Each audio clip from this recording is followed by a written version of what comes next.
It nestles at the foot of the Sierra Nevada, in front of the expansive plain that is the Vega de Granada, illustriously raised on a hilltop, the Alhambra. It was here that the Nasrid dynasty wrote the last chapter in the history of Muslim Al-Andalus. High above Granada, they built a palace city without parallel across the world. Then came the Catholic kings. They conquered the last Moorish empire in the year 1492 and immortalised their symbols of victory in the Alhambra. But the palaces of the Nasrids were later forgotten. It wasn't until the 19th century that the interest of Europe and America was reignited by the stories of the Romantics, and the ensuing restoration saved the buildings for future generations. Today, the Alhambra is one of the world's most popular cultural sites, a place where history comes alive.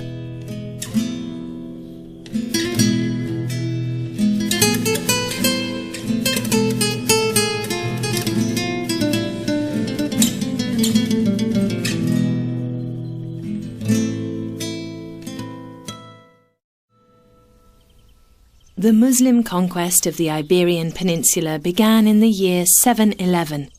A force of just 7,000 men sailed from North Africa to Gibraltar and defeated the ruling Visigoths. A momentous victory for Islam. The new empire extended from the Atlantic to the Pyrenees, Al-Andalus. For a long time its capital was Cordoba, but Islamic Andalusia was divided up into small realms in the 11th and 12th centuries. The Muslims lost large swaths of their territory when it was overrun by the Reconquista, or reconquest by the Christians. The days of Islam appeared to be numbered.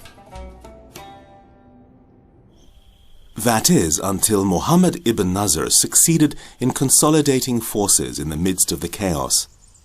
During Ramadan in the year 1238, he triumphantly marched into the city of Granada.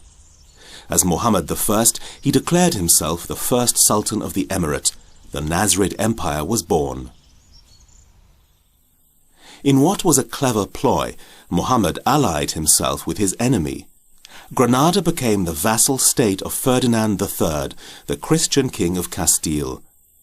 But Muhammad ibn Nasr became the founder of a dynasty. The Nasrids would govern the new emirate for 2.5 centuries. For strategic reasons, the establishment of the kingdom had to be followed up by the construction of a new fortress. Alhambra means the red one in Arabic. Arab sources dating as far back as the 9th century contain mention of a red castle in reference to the colour of its brick-earth walls. Muhammad erected the Al-Kazaba, or citadel, on the foundations of its defensive walls. The ground plan is a simple triangular shape. Over the course of 200 years, the site grew into a huge compound, harmoniously embedded in its surroundings between the foothills of the Sierra Nevada and the Darro and Henil rivers. The Alhambra citadel, crowning glory of the royal court, with its white battlements, its sky-high towers and soaring palaces that bedazzle the eyes and cast the senses into a state of amazement. There is not one spot here that is without green courtyards, without gardens with fruits and flowers. Lines penned by the famous Ibn al-Khatib, poet to the Nasrid court. The Alhambra is at once a castle, a sultan's palace, and a city. Everything is secured by the external fortress ring with its towers. The palace guard and the soldiers lived within the walls in small houses. Just next door, the hammam. Crenels, winding battlement walkways and towers, the citadel was well fortified. But in actual fact, the stability of the Nasrid Empire was more to do with cunning diplomacy, a perpetual balancing act between conquest and forging pacts. Over the centuries, the fortunes of the emirate were determined by 24 sultans. And in the course of the 14th century, the most famous among them built residential and government buildings that are without parallel throughout the world, the Nasrid palaces. Viewed from the outside, the Alhambra is a compound with bare walls. The true extent of its luxury is only evident within. The Alhambra never fails to surprise. It might be a particular perspective from a particular viewpoint, or how a room has been conceived, what purpose it served, or perhaps the sophistication of certain decorative features of the Alhambra, their exquisiteness, their utter refinement, and the ingenuity of their diversity.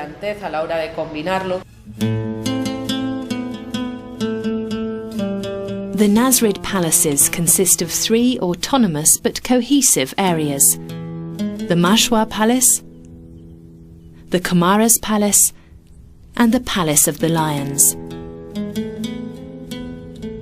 Although they form part of an ensemble, each individual palace can be assigned to a particular sultan.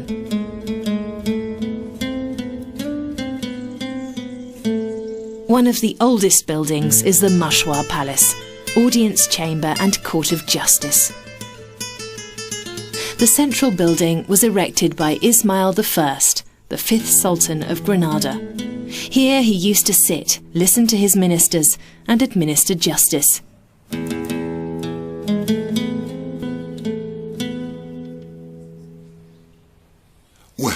بمبناك السعيد فأنه كهف اليوم مشورة وعطائي لله منه قبة مرفوعة دون السماء تفوت لحظ الرائي.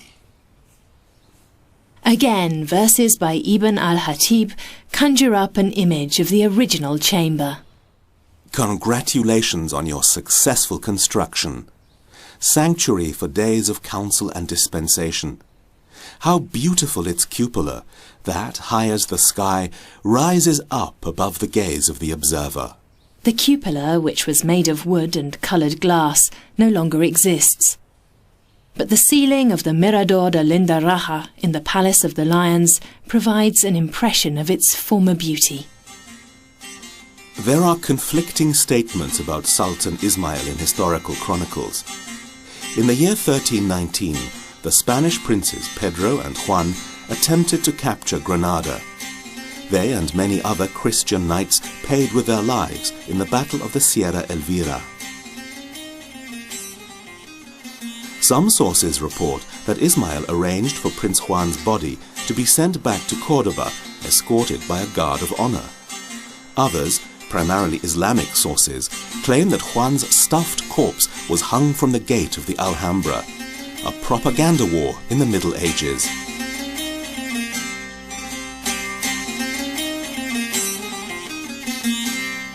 Behind a narrow passageway is the quadrangle of the Cuarto Dorado, or Golden Room.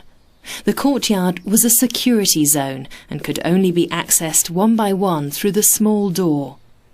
It served as an interface between semi-public and private spheres.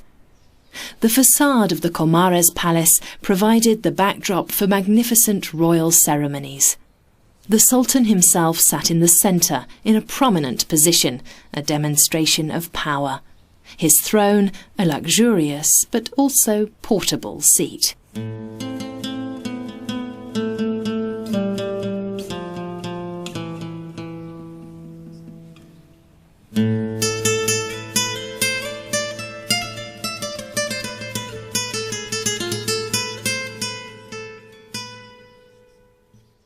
Directly alongside the throne, there is a corridor which leads in a zigzag direction to the Kamara's palace proper. Emerging from the corridor, the view widens. The myrtle courtyard with its fountain is the fulcrum of courtly life, surrounded by the chambers of the palace.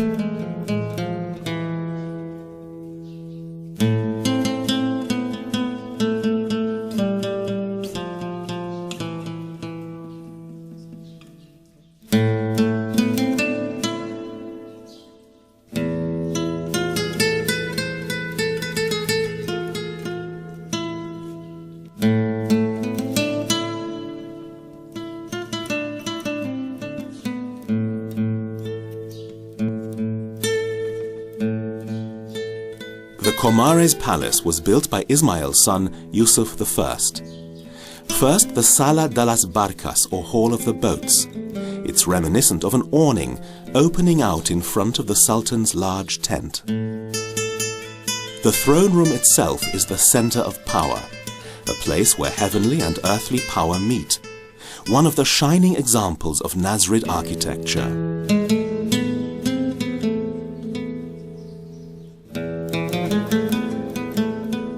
One of the 9 alcoves stands out from the regular decor. This is where the Sultan resided. Typical of the Nasrids, the function of the room changes. Even a representative room such as this was also used privately.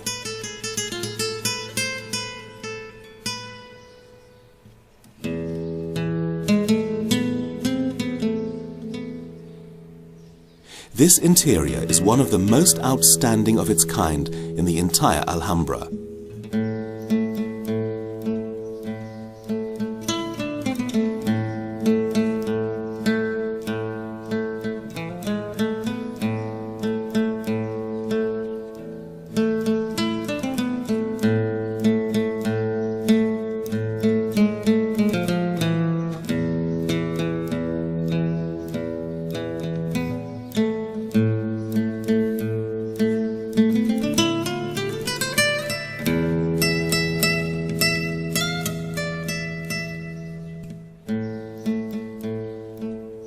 The ceiling is a masterpiece of Islamic artistry. The wooden construction is a representation of heaven. The soul of the devout must overcome 7 heavens. The 8th is paradise, the throne of God, a small cupola with a typical stalactite vault. The vertices of the ceiling represent the roots of the trees of paradise. Yusuf conducted his government business beneath this sky. This fact is also recorded in the inscription in the alcoves, a poem. It's interesting to take a closer look at the last part of the poem. It makes specific reference to the fact that the throne of Yusuf I was positioned on this spot. And my master Yusuf spoke. And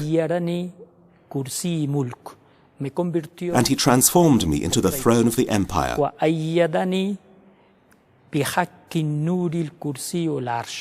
Which protects me with the heavenly light, the chair and the throne. 3 concepts from the Quran that allude to the enthronement of God above the 7 heavens. The hammam is directly next door. An indispensable element of the palaces, there are more than a dozen of them in the Alhambra. Islam has always set great store by bodily hygiene and ritual cleansing. But for guests, a visit to the bathhouse was also a pleasurable, convivial experience. The Sala de las Camas, or Hall of the Beds, was a place to get changed and relax. Most striking here are the hall's decorative elements, the pillars, the wood panelling. Everything is brightly coloured. Only the pillars, fountains and floor coverings are original. The vibrant colours of the plasterwork were applied during the course of the 19th century. They nevertheless provide a good impression of how the interior space of the Alhambra may have looked. The wall decorations were multicoloured, primarily black, red and blue. Passages from the Quran were set with gold leaf.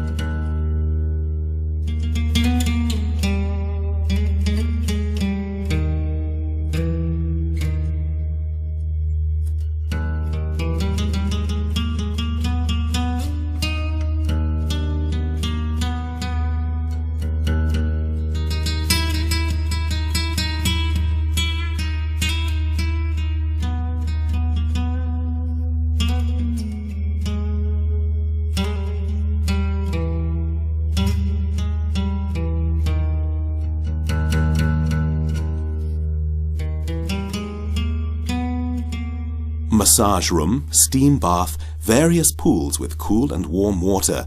The hammam was divided up into several different sections. By adjusting the skylights, one could regulate the steam of the bath. To heat the rooms, pipes were laid from the central boiler beneath the marble floor. But bathers had to proceed with caution. When crossing the floors, it was advisable to wear shoes with thick soles.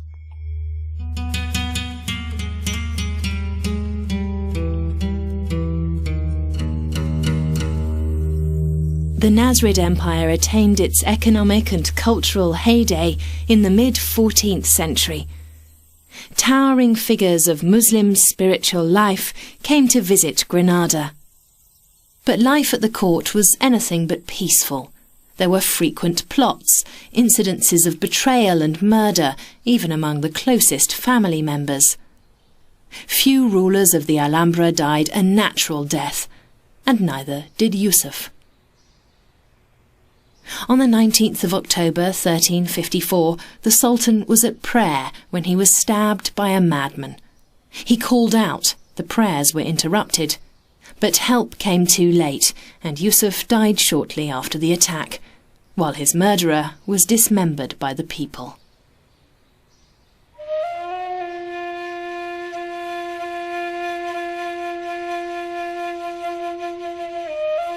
أقبل على صلاتك ولا تكن من الغافلين. And do thou bring thy Lord to remembrance, and be not thou of those who are unheedful. An inscription calls to prayer. It comes from the 7th surah of the Quran. The mihrab shows the faithful the direction of Mecca. Many prayer niches, such as this one, can be found throughout the palaces. Everything that took place at the court was related to God. The prayer room invites the faithful to meditate. It opens out to the city. That is unusual for a mosque. The view out over the landscape and of the natural world calls to mind the magnificence of the creation. Muhammad V ascended to his father's throne on the very day of Yusuf's murder. He went on to become one of the greatest sultans of the emirate. During his period in office, Granada became the center of Islamic culture in the West. But many had designs on his throne.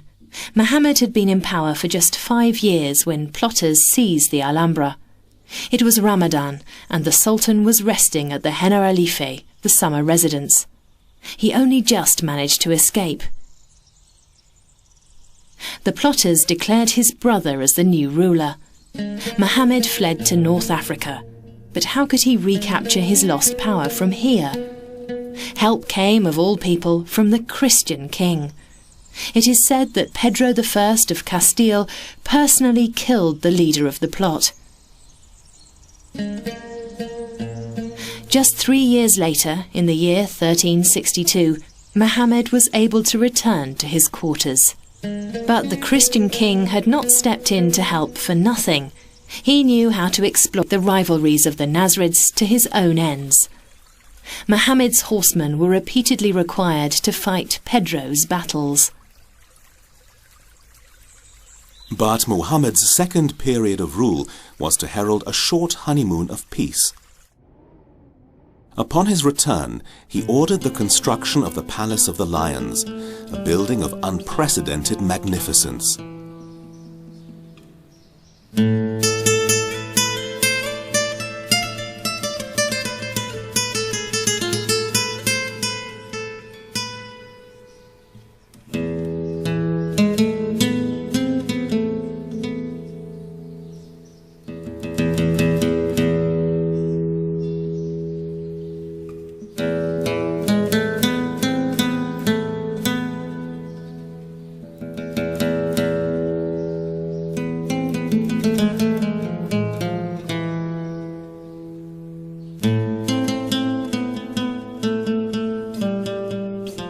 Here too the roofs are reminiscent of tents pitched around an oasis, the Lion's Fountain.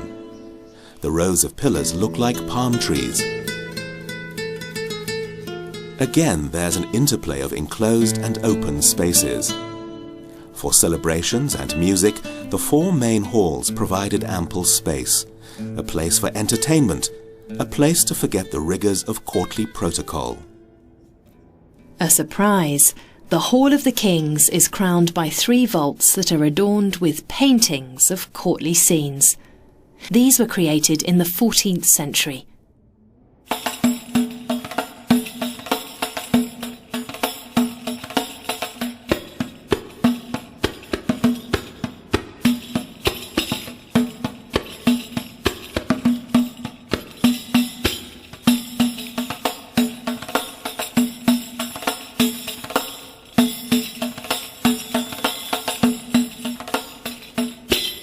The figurative portrayal is highly unusual in Islam.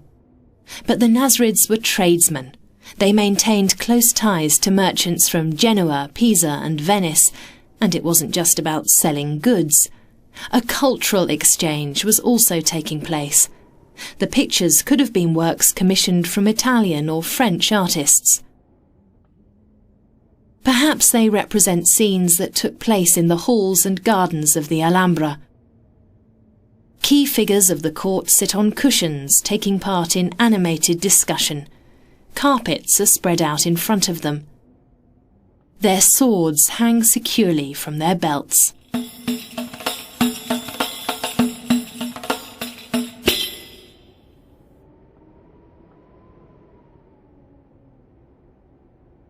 A splendid wooden door opens, a masterpiece of carpentry. The entrance leads into the main room of the palace, the Kubba, a room with a square floor plan, also known as the Hall of the Two Sisters. The private quarters were located on the upper floor. The wives of the sultans could observe what was happening in the halls and courtyards through the wooden lattice, but the harem itself was concealed from the gaze of strangers.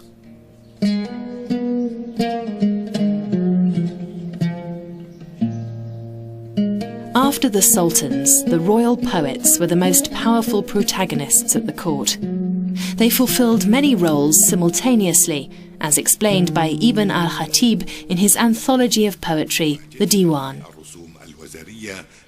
With the title of vizier, he bestowed upon me the right to attend the Great Council, to enforce judgments, and to draft letters, as well as military supreme command in the district of Orhiva.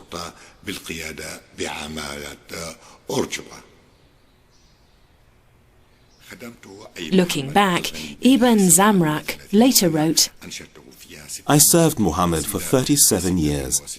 During these years I composed 66 songs of praise for him. All the splendid verses in the palaces as well as the gardens of the Alhambra are my work. But Ibn Zamrak's teacher was none other than the famous Ibn al-Khatib. A tragic fate was also to befall the 2 great poets of the Alhambra. One day, Ibn al-Khatib absconded to Morocco. A scandal. After all, this was the Sultan's closest confidant. Muhammad appointed Ibn Zamrak as his successor, thereby making him the 2nd most powerful man in the nation. And as if that wasn't enough, the Sultan sent a commission to Morocco on suspicion that Ibn al-Khatib had committed treason and heresy. The head of this tribunal was none other than Ibn Zamrak, and he had his former teacher and master executed. Did he act out of loyalty to his sultan? Or did he really believe that his homeland was under threat from Ibn al-Khatib's alleged treason? Years later, Ibn Zamrak and his children were murdered by the new sultan's henchmen. For the people of Andalusia, this was fair punishment at the hands of God. The murder of Ibn al-Khatib had been avenged. Opposite the Hall of the Two Sisters, there's another Kubba. It's named after the Abencerrages, a highly influential noble Moorish dynasty. The battle over succession to the throne flared up repeatedly during the last decades of the Nasrid Empire. The Abencerrages were often prime movers in these campaigns. The internal rivalries contributed to the demise of the Nasrid dynasty. Over the centuries, memories of historic events and popular tales blended into colourful legends. One of the empire's last sultans, Abul Hassan Ali, counted on the support of the Abencerrages. Also known as Moulay Hassan, the sultan was married to the influential and spirited Aisha. But he then fell in love with a Christian woman from his harem. Isabel de Solis, known as Zoraya, bore the sultan 2 sons, an affront to his first wife Aisha.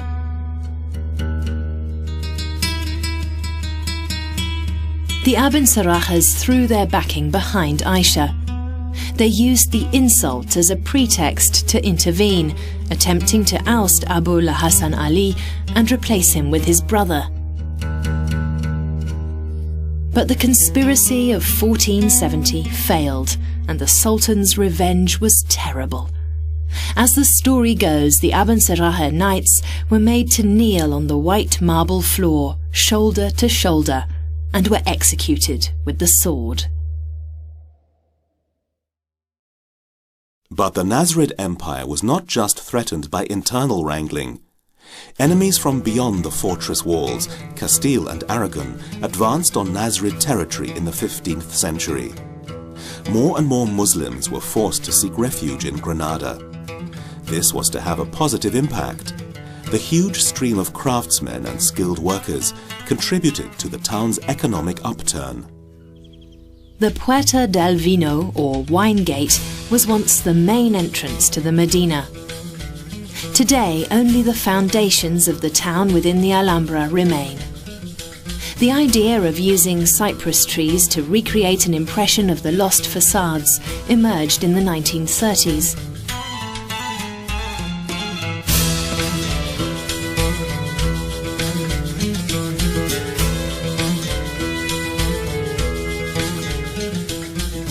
Residential buildings, shops, a mosque and a hammam, a network of houses and alleyways similar to those in North African cities.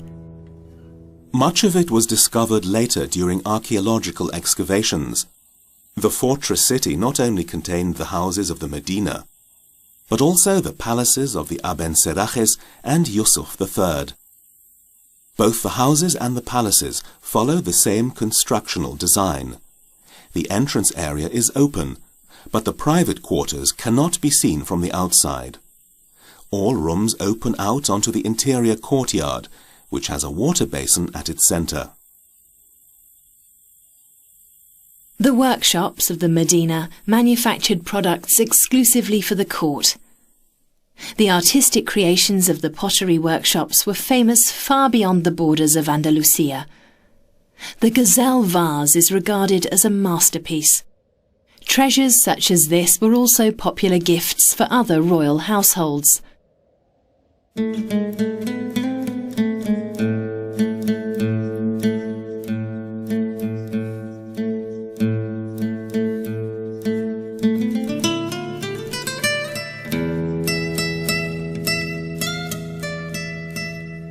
But the master craftsmen of the Medina also produced everyday objects, jugs, oil lamps, even toy figurines made out of clay.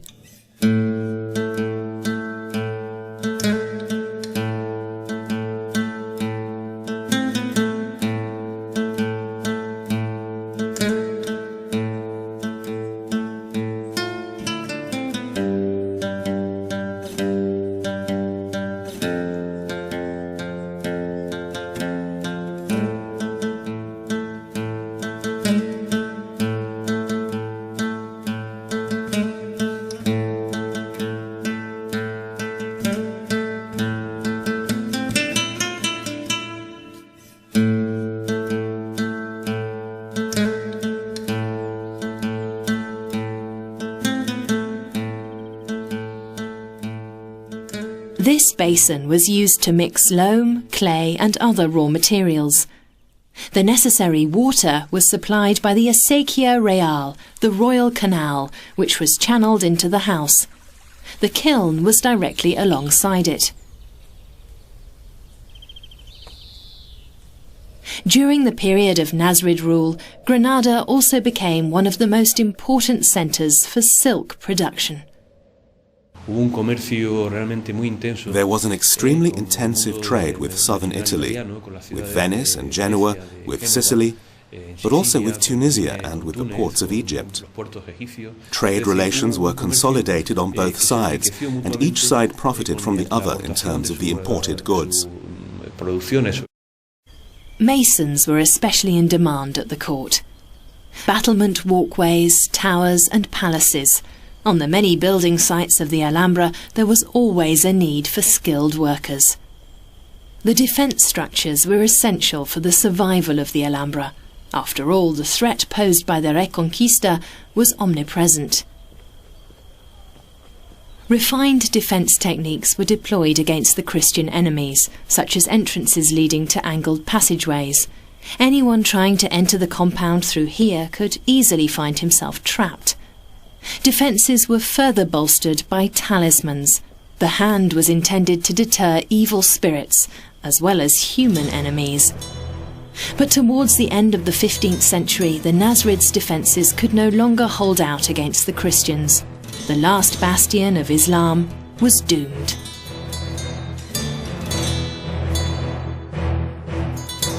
The 19th of October 1469, date of a royal wedding at the Valladolid Palace. Ferdinand of Aragon is marrying Isabella of Castile. This suddenly unites Granada's two main enemies. In 1482, Pope Sixtus IV issues a papal bull calling for a crusade against Granada. Now the Reconquista consolidates its forces for the decisive strike against Granada. The Catholic kings relocate their army camp and call it Santa Fe, or Holy Faith, today a town. The name says it all. In the year 1491, just 15 kilometers separate the besiegers from the Alhambra. Head of the household here at the time is the son of Abu al-Hassan Ali, Muhammad XII. Records also refer to him as Boabdil, and he is to be the last sultan of the Nasrid Empire. The situation is desperate. The siege soon leads to food shortages, and the mounted troops are simply not strong enough to deliver any kind of liberating blow. Eventually, a delegation of influential Muslims calls on the Sultan to order an honorable capitulation.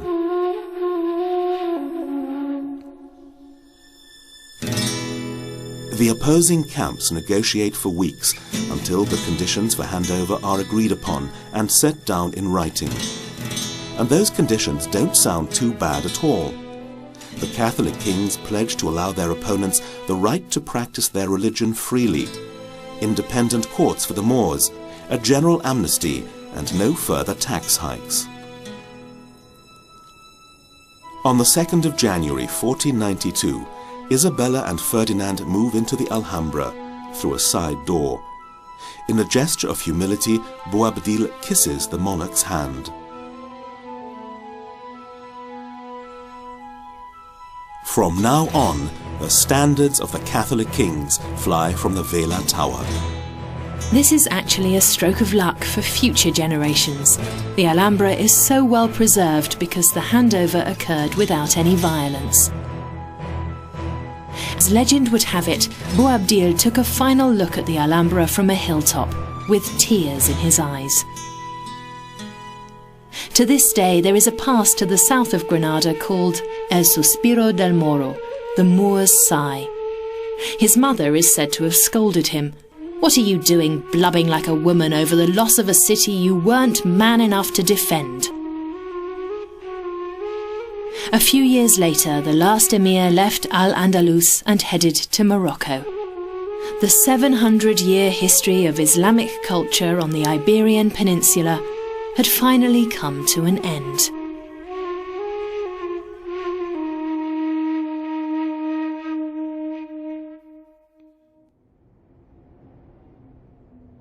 Christianity triumphed and took possession of the spoils.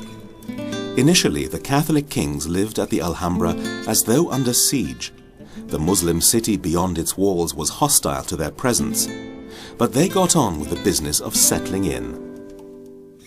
One of the first changes was the construction of a huge cistern. The new rulers didn't understand the Nasrid's elaborate water system, and there was no one to help them comprehend it either, as not only had the members of the royal household been expelled, but all the residents of the Medina as well. The magnificent mosque was immediately converted into a church, which was later replaced by today's Santa Maria della Alhambra.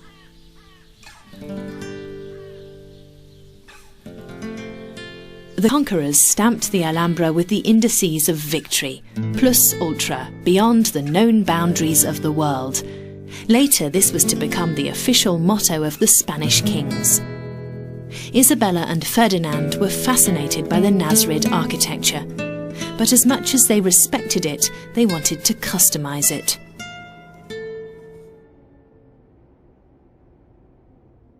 The same could be said of their grandson, Charles V. Newly elected as Emperor of the Holy Roman Empire of the German nation, he visited the Alhambra in 1526. Deeply impressed, he declared that Granada should become an imperial seat within his empire, on which the sun never set. He initially ordered some reconstruction work for himself and his spouse, Isabel of Portugal. The new rooms are known today as the Emperor's Chambers. This tower is referred to in common parlance as the Queen's dressing room. The rulers really spoiled themselves here. Underfloor heating sent warm air flowing upwards into the room above. The decorative features are in Moorish style below and unabashed Renaissance above. Fresco painting the like of which you would expect to find in Italy.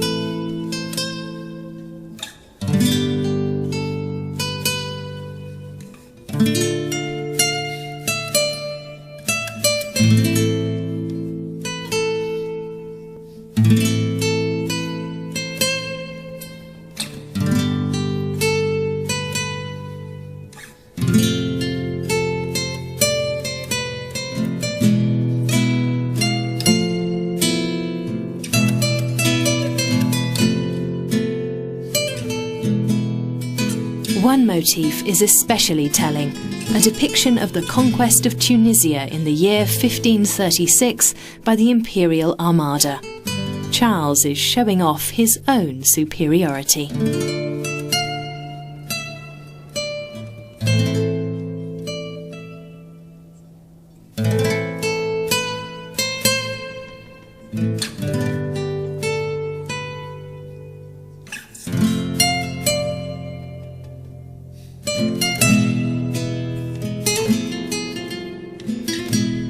But there was still a need to create something momentous, a symbol, a palace massive and powerful, in a completely different architectural style to the gracious Nasrid palaces.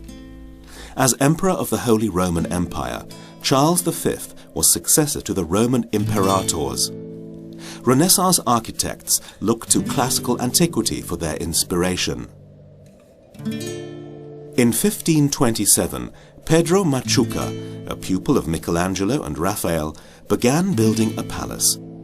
Charles left the old palaces standing as a yardstick by which to gauge the size of the new. He documented his aspirations on the facade. Two goddesses of victory hold the globe and the pillars of Hercules. In ancient legend, these represent the cliffs of Gibraltar, the end of the habitable world. Two angels set fire to the weapons with their torches. They're no longer needed. The emperor has enforced universal peace. But construction costs money, and funds were also required for the upkeep of the Nasrid palaces. That's why the emperor repeatedly raised taxes. Pressure on the Moriscos, or converted Moors, was stepped up. And not just financially. On the 7th of December 1526, the Granada city government had issued a decree. The Moriscos are obliged to learn the Castilian language within 3 years. All contracts and documents in Arabic are null and void. All manner of Morisco attire is banned. The wives of the Moriscos will cease to cover their faces. Religious cults are banned. The bathhouses, both public and private, are to be destroyed. The repressed Moriscos tried to defend themselves, and there were a number of rebellions and conspiracies, until 1609, when the Christian rulers finally expelled all Moors from the country. From that moment on, the Spanish crown imposed a one empire, one faith policy. The move triggered a mass exodus towards Africa. The population of Andalusia fell by more than 300,000. The economic consequences were grave. Expertise was lost. No one was privy to the secrets of the Moors' irrigation techniques. Farmland was left to fall barren. Work on the palace of Charles V was finally halted in 1637. The Alhambra fell into wrack and ruin.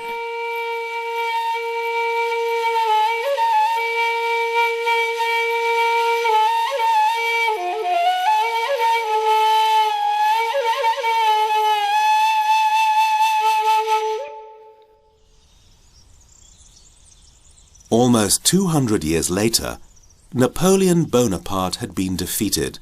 His troops were in retreat. Nothing should be left over for the enemy, and the French blew up the Alhambra's fortifications. Things would have been much worse if it hadn't been for José Garcia, a simple soldier. He was able to extinguish a fuse at the last minute. A memorial tablet recalls his heroic actions in the year 1812.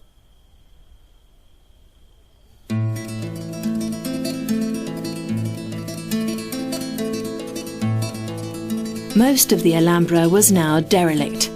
People began to utilize the palaces as stables for sheep, workshops or taverns. The fountains became public washing wells. But the dilapidation also had its charm. As a romantic ruin, the Alhambra became the stuff of artistic and literary legend. 19th century romanticists, first and foremost the American writer Washington Irving, resurrected the old stories in their works. Sagas about hidden Morisco treasures, languid princesses and noble knights. Stories that interlace popular ideas, dream and reality. This was in keeping with the zeitgeist, which saw the sentiments of the Middle Ages replacing those of the Enlightenment. The focus now was very much on the soul, beyond the confines of reality. Chateaubriand, Victor Hugo, and other famous writers extolled the Alhambra as the object of their desires. The Alhambra held great appeal for artists who came to pursue their craft here, composing, writing poems, creating works of modern art. Even cinema, the seventh art, was produced here. There wasn't a hotel in the 19th century that couldn't boast a smoking room in the style of the Alhambra. Even theatres were named after it. All in all, we're talking about a phenomenon that made the Alhambra famous throughout the world.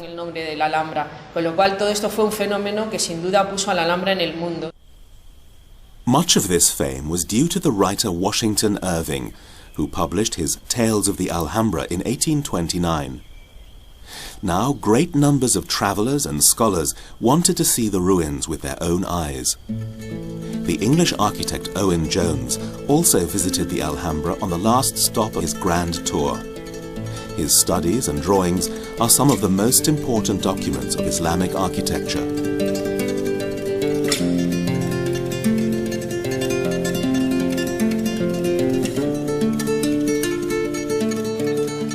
In the late 19th century, a trip to the Alhambra was very fashionable, making it a precursor of contemporary cultural tourism.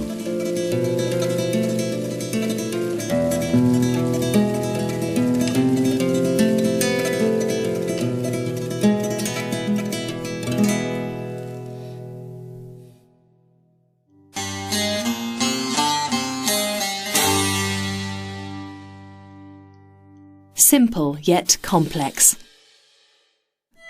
First a circle, then a square. The square rotates, thereby creating a sino, a star.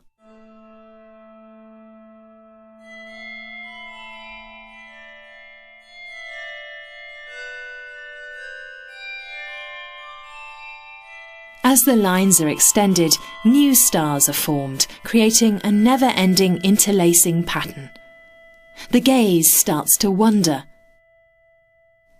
The variety of the patterns is astonishing. The imagination knows no bounds.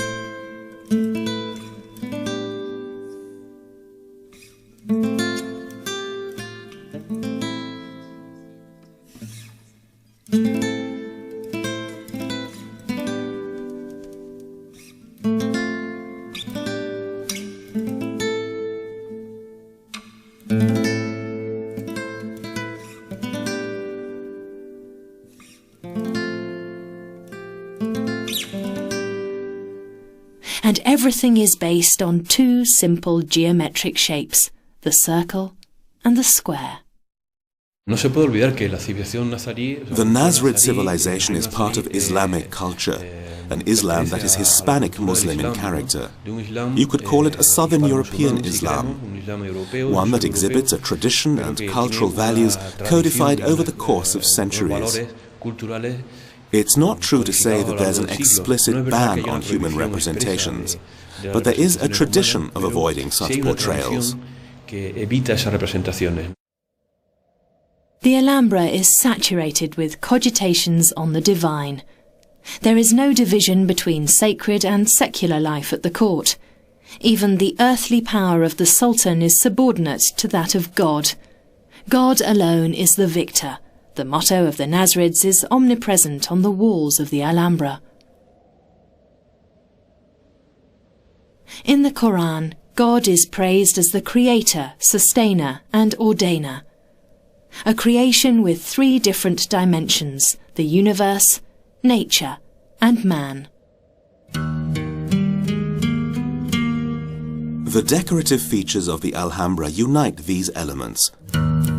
The geometry represents the order of the universe. Plants are a reference to the natural world, and the word to humans. The craftsmen and architects of the Alhambra were on a quest for beauty and its proportions. As far back as the Middle Ages, mathematicians in all countries attempted to fathom the puzzling system of shapes and proportions. But the complex mathematical constructions still have the power to mystify to this day.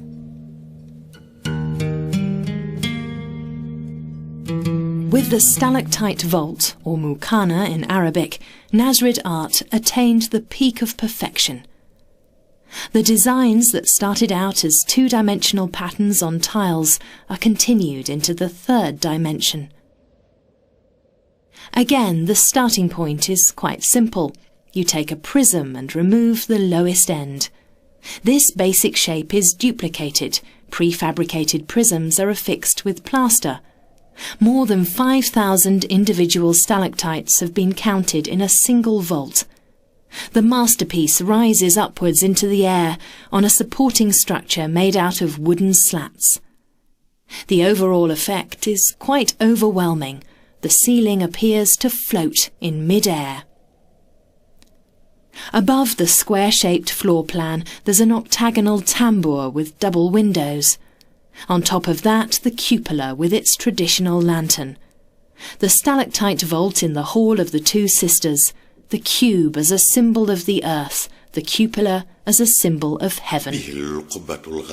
There is the splendid cupola without equal. You will see her beauty, at once concealed and visible. Orion puts out his hand to greet her, and the full moon comes up close to talk to her.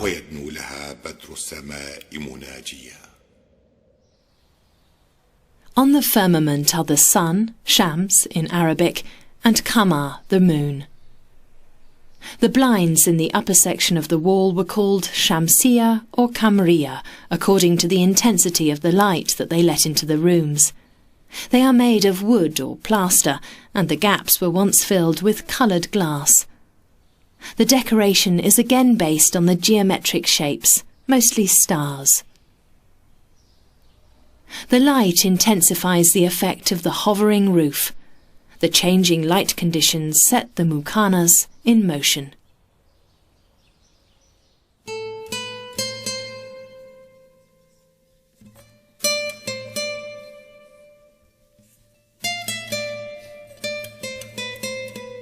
Decorative and functional at the same time, the takas or niches set into the walls. They used to contain tankards with fresh water, which were handed to guests to quench their thirst or for washing hands. I resemble a wedding throne, even surpassing it. I bestow good fortune on the bridal couple. Anyone who comes to me complaining of thirst, my spring gives him fresh water, clear and pure. I'm like the rainbow when it appears in the son of our master, Abu Lahajjaj.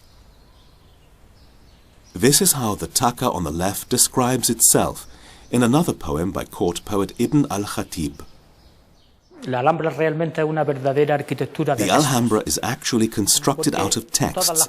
All the walls, from the bases right up to the arches in the windows, are inscribed with words, in such a way that if we removed all structural elements, we'd be left with nothing but an architecture made up of words. The poems are often written in the first person, a female person. The poetry elevates the building to something unattainable, and the architecture itself to something incomparable.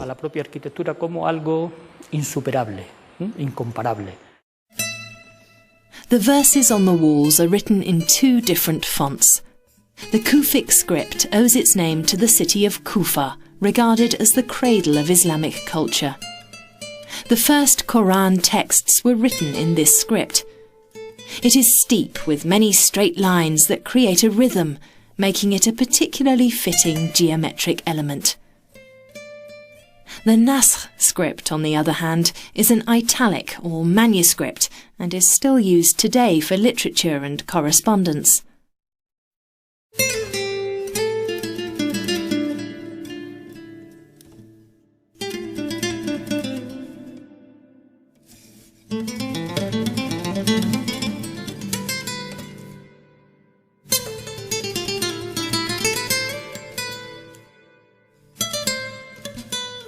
The Kamara's facade unites all types of decorative motifs.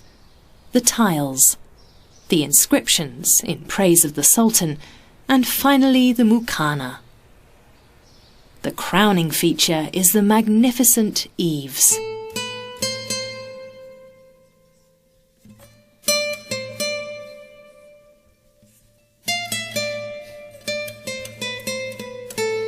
The architecture of the Nasrid palaces is an interplay of surfaces and volumes. The interchange of courtyard and building, of closed and open rooms, of adorned and bare walls is by no means accidental. The outer walls of the Comares Palace and the Court of the Lions form a square. Both surface areas are connected with each other in relation to the square root, as is so often the case at the Alhambra. Is this pure coincidence? Chambers are always positioned at right angles to the inner courtyard. When adding the cube-shaped kuba, 3 external walls were left standing free, a safeguard against much-feared fire. The origins of the Hispanic Muslim house lie in the tradition of the Mediterranean-style open building, constructed around a central courtyard, with water and plant elements and the impluvium Romanum. The Muslims appreciated this ability to attune to one's environment as they became settled. The origins of the Nasrids could be traced to North Africa. As nomadic tribes, they moved from place to place in the perpetual search for a better settlement location. The nomadic tent, the haima, served several functions for its inhabitants, a tradition reflected in the architecture of the Nasrids. واختير في مساكن البساتين. When choosing a spot for the construction of a house in the middle of gardens, one should select a raised point that facilitates protection and surveillance. The building should be facing towards midday at the entrance to the estate. The fountain and water tank should be dug out at the highest point, preferably so that a canal flows along the shady side. Alongside the basin one should plant borders, which should always be kept green to delight the gaze. There must be flower beds and evergreen trees a short distance away. These horticultural guidelines were written by Ibn Luyun in the 13th century.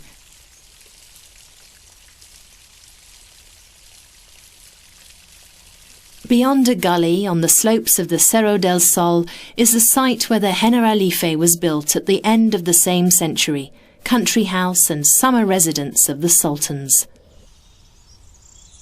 The poet Ibn al-Yayyab called it the House of Happiness, a place for relaxation and rejuvenation.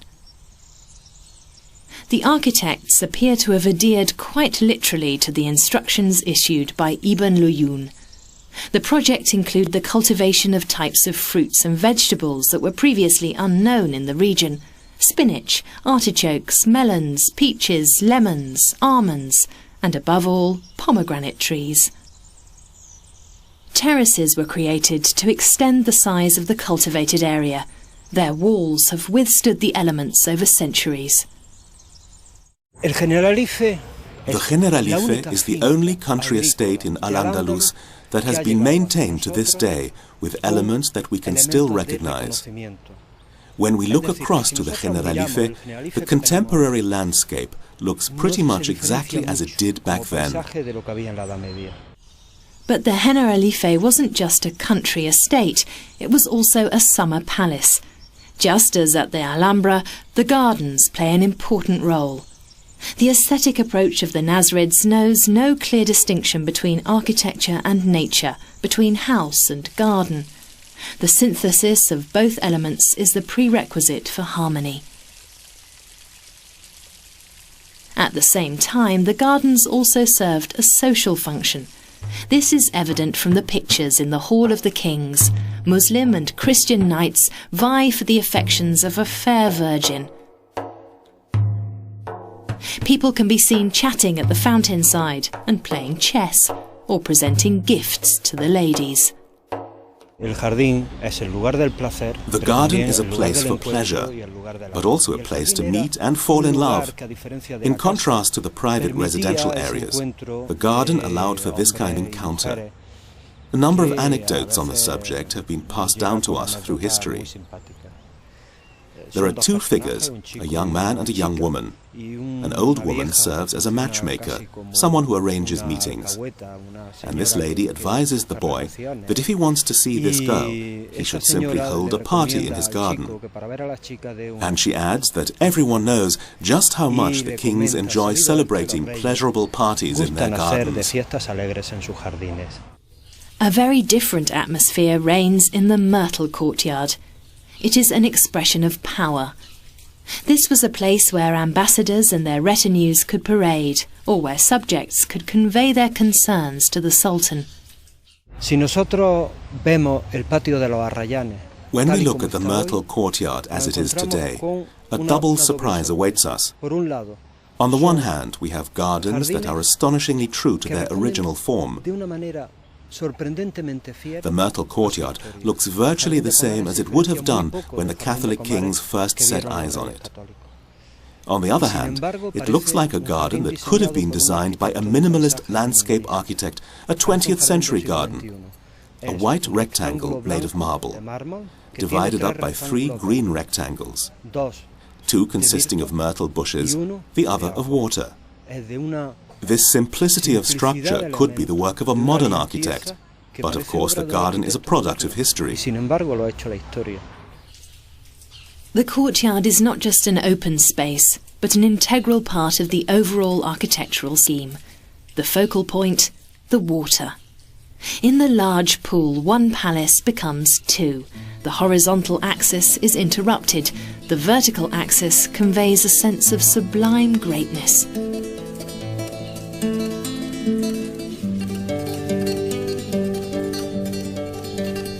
Gentle wave movements maintain the reflections in a constant state of motion. The light moves with the sun. Spaces appear to lose their constancy. Depths shift. Water is a key element throughout the Alhambra. Its role is threefold: as part of the architecture, as a spiritual symbol, and simply to enhance a sense of well-being.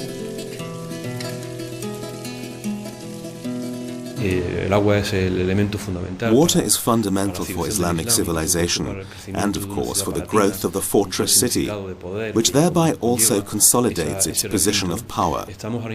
Right now we're working on safeguarding components that are highly illuminating, such as the water conduits, the wells, the cisterns, and the water wheels. The Alhambra's water supply, a highly complex system of streams, conduits, cisterns, subterranean pipes, pools and wells. The water is extracted from the Darro River more than 6 kilometres away. The Acequia Real, the Royal Canal, runs parallel with the riverbed.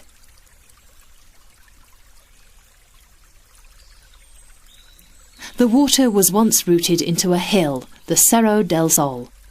It could be scooped out of a well from above and channeled into a pool. Archaeologists have found circular tracks alongside the well, probably left behind by donkeys toiling at the bucket wheel. Due to the difference in altitude, the reservoirs above the Alhambra provide for the necessary water pressure. The water is fed into courtyards and gardens, houses and bathhouses via conduits several kilometres long. The terraces, with their ornamental and kitchen gardens, are irrigated by streams. Here the Acequia Real leads directly through the Generalife Palace, a synthesis of functionality and aesthetics. The water stairway, a quirky feature that's again functional. It's also a conduit.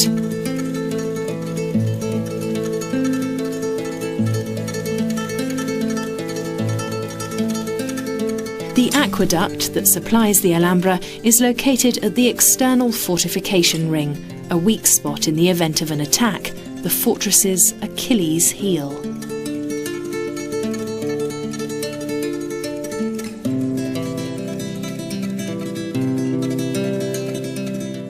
In the Palace of the Lions, too, water's the focal point. The Nasrids called it the Garden of Happiness, a name which led to a debate some decades ago. Was the courtyard originally paved, or was it a garden, as in paradise where fruits and shade await the God-fearing? It is divided by 4 channels. Did they symbolise the rivers of paradise described in the Quran as streams of water, milk, wine and honey?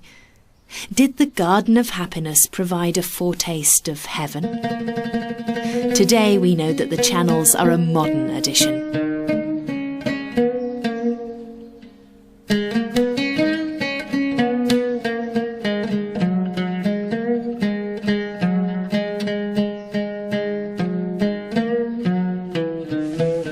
The channels all run to the centrepiece, to the Fountain of the Lions. The water then spews out of 12 muzzles. A sophisticated system ensures that the water level in the fountain remains constant. The sculptor of the lions has selected the marble blocks with care. The marbling makes skin folds and manes look even more realistic. Today they look as spectacular as ever, thanks to a recent minute restoration. The origin of the lions is not certain. An 11th century poem describes similar lion figures in a palace apparently located close to the Al-Qasaba. One thing's for sure, they are a symbol of power. Tensed and poised for action, they appear ready to jump up at any moment should the Sultan command it. The fountain is a circle in the centre of the garden. Again, a geometric shape that alludes to the universe. Ibn Zamrak's most famous poem has been carved into the outer edge of the fountain. Are there not in this garden wonders that God has made incomparable in their beauty? And a sculpture of pearls with a transparent light, the borders of which are trimmed with seed pearl. Melted silver flows through the pearls, which it resembles in its pure dawn beauty. Water and marble seem to be one, without letting us know which of them is flowing. Don't you see how the water spills on the basin, but its spouts hide it immediately?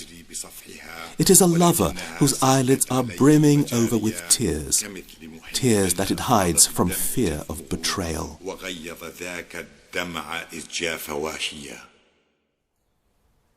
At the same time, the water conduits link up the 4 halls around the courtyard. The wells in the marble floor improve the indoor environment by cooling the air on the surface of the water. The lower sections of the walls have no windows. This means the warm air rises and escapes through the blinds, just as it does inside a fireplace. As a result, even in summer the temperature in these halls is quite agreeable, a great relief in a region where the mercury often climbs to 40 degrees in the shade. The builders further optimised the effect by the positioning of the palaces. In summer, the main rooms are in the shade. In the winter, the sun is lower and its rays warm the interiors. An alliance of architecture and nature, the flexible utilisation of space, the optimal application of natural resources, basic principles of a bygone civilization that at the same time provide pointers for future generations.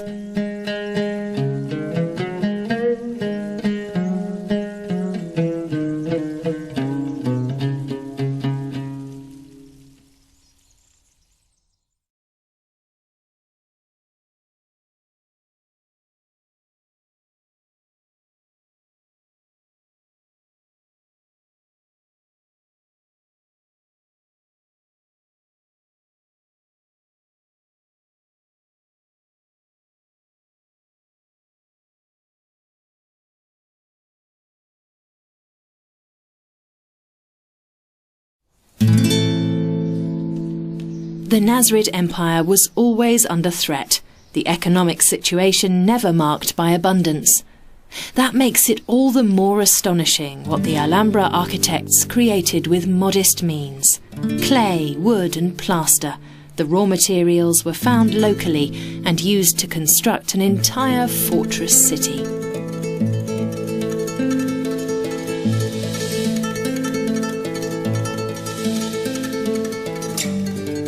From the Babylonians and Egyptians to the Greeks and the Romans, architects have always valued the qualities of plaster. It can be found almost anywhere and is easy to work with. But there's nowhere that demonstrates such a huge variety of sophisticated plaster motifs as the Alhambra.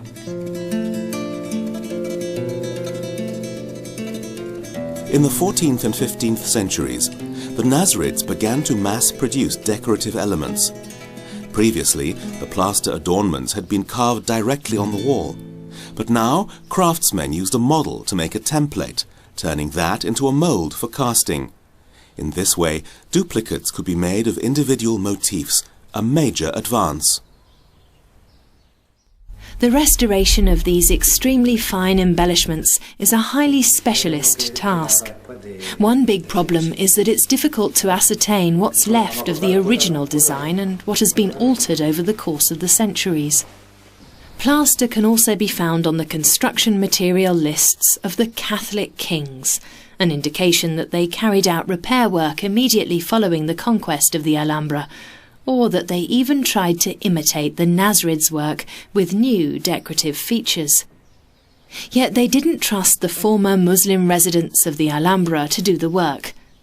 The new heads of the household arranged for a stucco master craftsman to come from Zaragoza. He took up his work in March of 1492, along with 2 apprentices. Systematic renovation of the Alhambra finally began in the 19th century, but the curators permitted themselves to fully pursue their own aesthetic ideas. For example, they tried to conceal breaks between new and old plasterboards. To do this, they applied a brown fluid to the surfaces with a brush. They sacrificed even original colors to achieve the desired effect, which was to simulate an ancient patina. The walls are still brown to this day, but during the days of the Sultans, they were brilliant white with colored embellishments.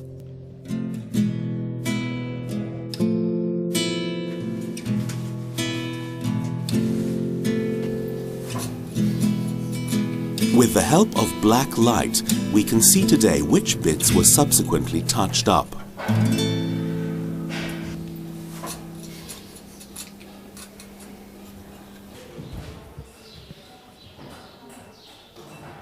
The Nasrid craftsmen also demonstrated their mastery with wood. The ceiling of the Mirador de Lindaraja is the only surviving example of its kind. It gives us an idea of how most of the windows of the Alhambra must have looked. The restoration of the wooden frame studded with coloured pieces of glass is a three-dimensional puzzle.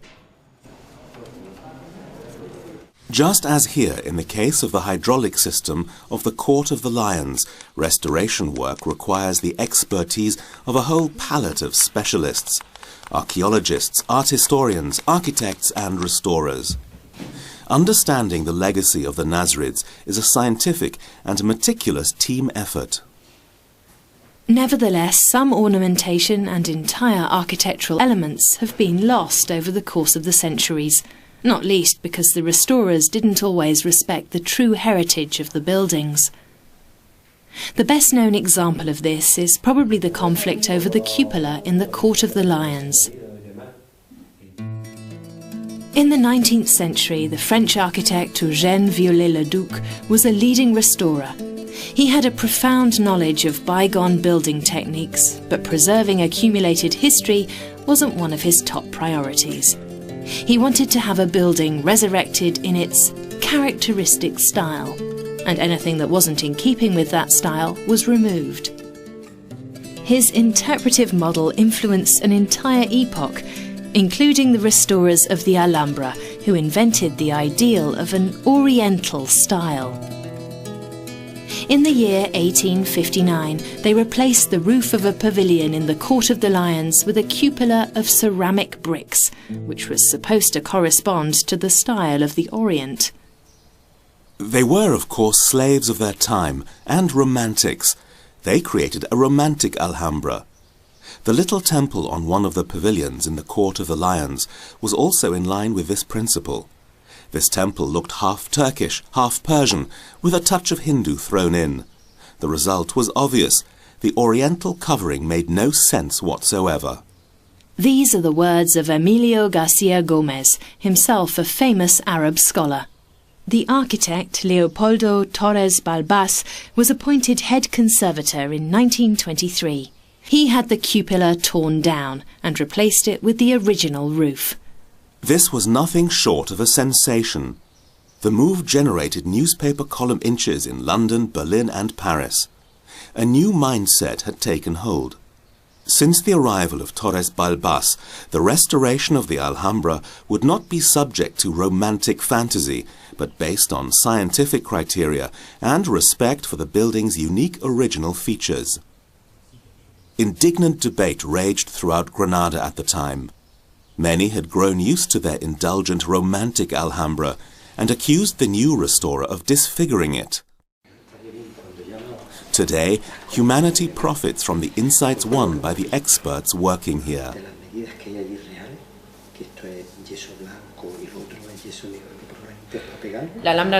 Not only does the Alhambra project carry out conservation work, it also does all it can to disseminate the idea of the Alhambra. We are working on preserving its cultural heritage so that we can pass it on to future generations. Educational programs on offer here are aimed at promoting the appreciation of other cultures. And direct contact with the Alhambra story sparks an interest in other ways of life and forms of expression. The Alhambra and the Generalife are living monuments. For more than 60 years, the palaces and gardens of the Nasrids have provided a spectacular backdrop for performances by musicians and artists from all over the world at Granada's famous International Festival of Music and Dance.